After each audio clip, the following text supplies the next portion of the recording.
guess, you know. Speaking of getting good, congrats on the anime role, by the way. Thank you. I know it's rough, but I'm working hard to train myself. I still have a lot more to do on this particular anime, and I'm asking the director to be stricter with me from now on, because I want to do good. I know it's rough, but I'm gonna work hard to get even better. I will say I did get super nervous because I got nervous because I was thinking to myself, oh god. Yeah, I know I have a lot of work to do, but I've actually recorded a lot of other things for other stuff as well, and I'm like, gosh, shit. Can I go back and re-record those things? No, you can't. You can't do it. But a lot of times, you know, when you get into the booth, a lot of stuff that you hear about, like, you know, from voice actors and whatnot is very true. You get like 1 or 2 takes, and then it's like, alright, that was good. On to the next one. Okay, are you sure we can't go back and retake that one?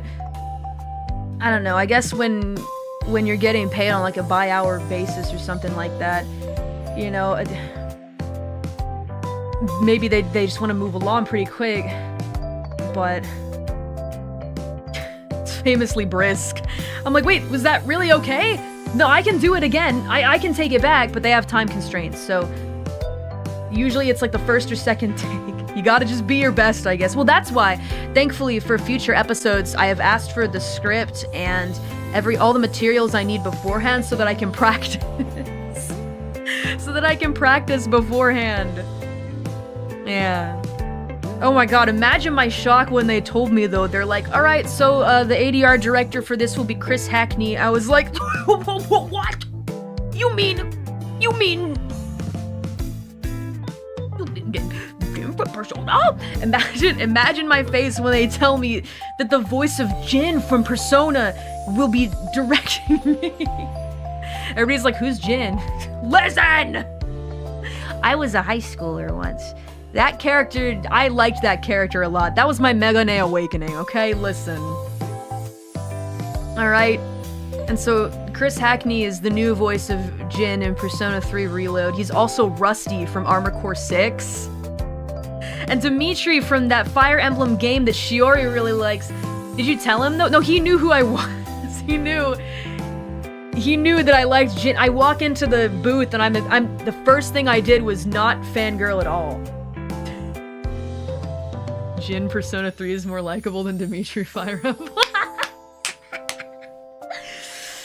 Oh yeah? Wow, that's pretty rough. That's pretty rough then. Ooh, Dimitri. Those are fighting words. Says a deadbeat. But yeah, no, I was super happy, but also very nervous. And I was like, oh god, I'm gonna botch this so bad in front of my hero. But he was actually really cool and super nice and knows very much what he's doing and gave me the best direction possible.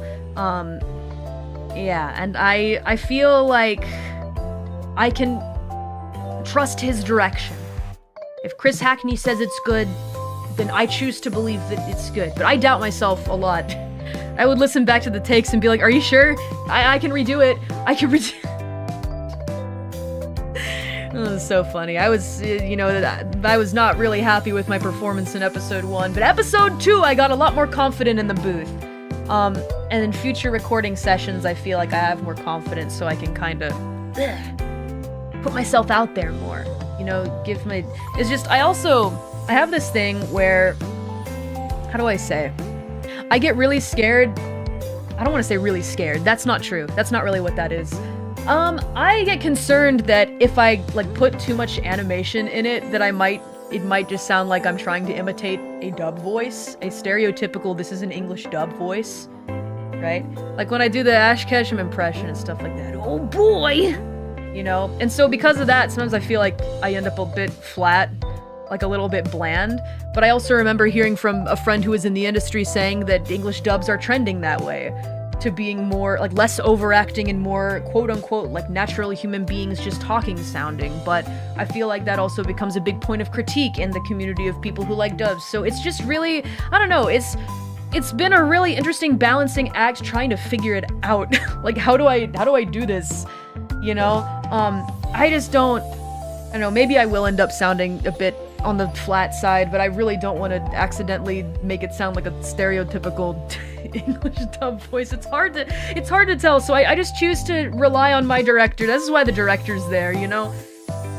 And a lot of choices fall to the director, and the director takes a lot of heat at the end of the day because, you know, the director's final say is... There was another voice that I did for another thing coming up that hasn't been announced yet, so I can't go into it, but it was a role that I did in the studio, and the direction I was given was you have to be like very kind of monotonous, and I'm like, oh, are you sure you don't want any expression at all? And I kept thinking to myself, what if the fans are like, why is she so expressionless? And the director's like, it's the character, Mori. I'm like, okay, here I go. You know, so look out for that role, I guess. This is the role Mori was talking about where she's got like no emotion. Yeah, I don't know. This really hard balancing act. But I hope you guys will like it anyway. You are casted as cool stoic woman. I mean, in many such cases it would a really detailed way. Cause then it really has to be super perfect. And like there'll be like pauses in the script, there's like a notation like pause here. And then there'll be in parentheses, it'll say clench teeth when you say it, or like close mouth. Those are usually for sounds like you know, those ones that always appear in anime for the original Japanese voice, and then they're like, well, I mean, we probably gotta do this for the English too, huh? It's like, anime noises, yeah? The classics. You gotta do them, yeah. The incidentals. Those anime grunts and sighs. The Dark Souls 1 classic. Oh. My favorite from my favorite guy. Anime noises got me dead. I mean, that's what they are. They gotta have them in there. Love the outtakes where the actors make them really exaggerated.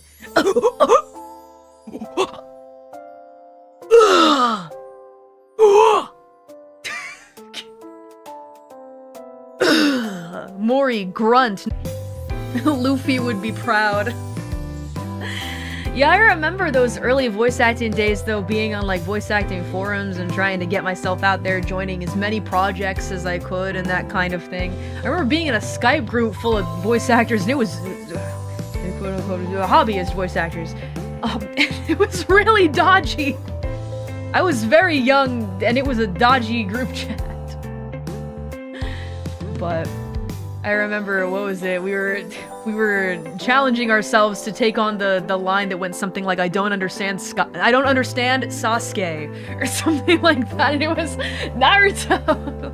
And we had to do a Naruto voice, but all that came out of me was Ash Ketchum, yet again. It was something like, ugh, Pikachu. I don't understand Sasuke! Sasuke! Sounds like a hilarious call to be in. No, we would take turns uploading it to like a SoundCloud or something like that. And send them to each other. And I remember sending it in the group chat. And all the dudes there being like, yeah, it's alright. You could do better. Try it again like this. They were giving me some good point about it. When is it airing? Well, episode 1's on Hulu. Yeah.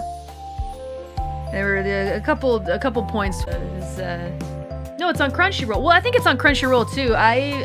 What I sent to Mamamori was on Hulu, and of course Mamamori's like, "Wow, Callie, you're fantastic. You're amazing." Thanks, Mom. Thanks, Mom. Your parents are always so supportive of their children. I'm blessed. I'm blessed. Yeah, it's on both. It's on quite a few streaming places. So. Thanks, Mom. Appreciate that, Mom. Mom's the biggest cheerleader, and she was so excited.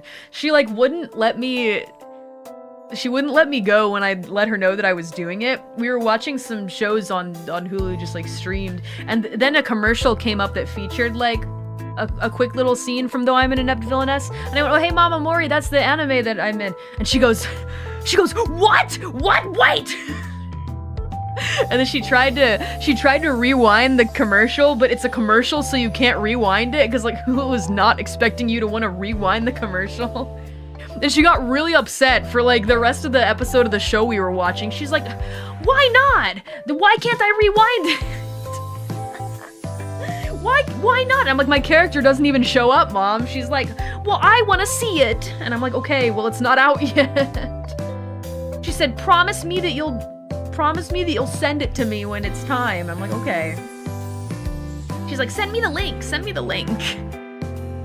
She needed to make sure that she saw it as soon as it dropped. I appreciate Mamamori, you know, she's looking